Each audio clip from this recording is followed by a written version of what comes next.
বর্ধমান কাটোয়ার অতীত রেল। আজ আপনাদের দেখাবো বছর কয়েক আগের একটা রেল ভ্রমণের অভিজ্ঞতা।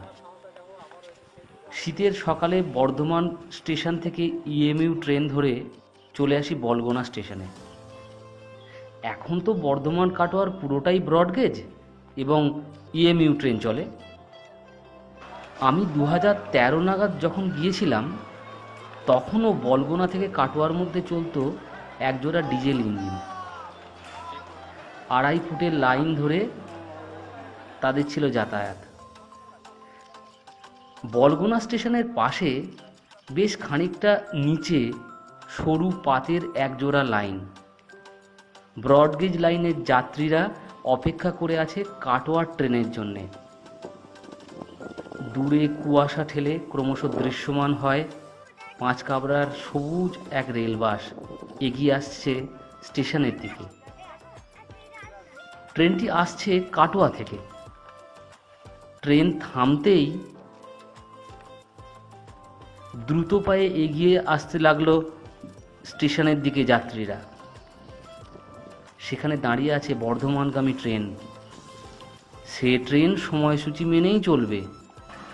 ন্যারো গেজের রেলবাসের ইঞ্জিন বন্ধ হয় না, দাঁড়িয়ে থাকে।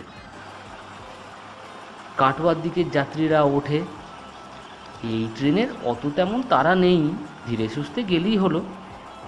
ড্রাইভার গার্ডবাবু সব চা বিস্কুট খেয়ে চালালেন ট্রেনটা। 2.5 ফুটের পাত ধরে ট্রেন চলেছে। আমার সে কি এক রোমাঞ্চকর অভিজ্ঞতা। ট্রেন চলেছে তার আপন গতিতে। সবুজ মাঠের বুক চিরে সরু দুটো পাতের উপর দিয়ে লেভেল ক্রসিংয়ে পতাকা নাড়লেন এক রেলকর্মী। এক একটা স্টেশনের মধ্যে দূরত্ব নেহাত কম নয়। কৈচর আসতে প্রায় মিনিট 5 লেগে গেল। প্ল্যাটফর্ম বলে তো কিছু নেই। স্টেশনের নাম ফলকের পাশে মস্ত তেঁতুল গাছের নিচে যাত্রী প্রতীক্ষালয়। অনেকটা ফাঁকা জায়গা জুড়ে একটা টিকিট ঘর। কেউ চলেছে স্কুলে, কলেজে, অফিসে, বাজারে। মেয়ে, বউ, বাচ্চা, বুড়ি, হকার, বাউল সবাই চলেছে যে যার পথে। আপনার মনে পড়ে যাবে আর কে নারায়ণনের সেই মালগুড়ি রেল স্টেশনের কথা।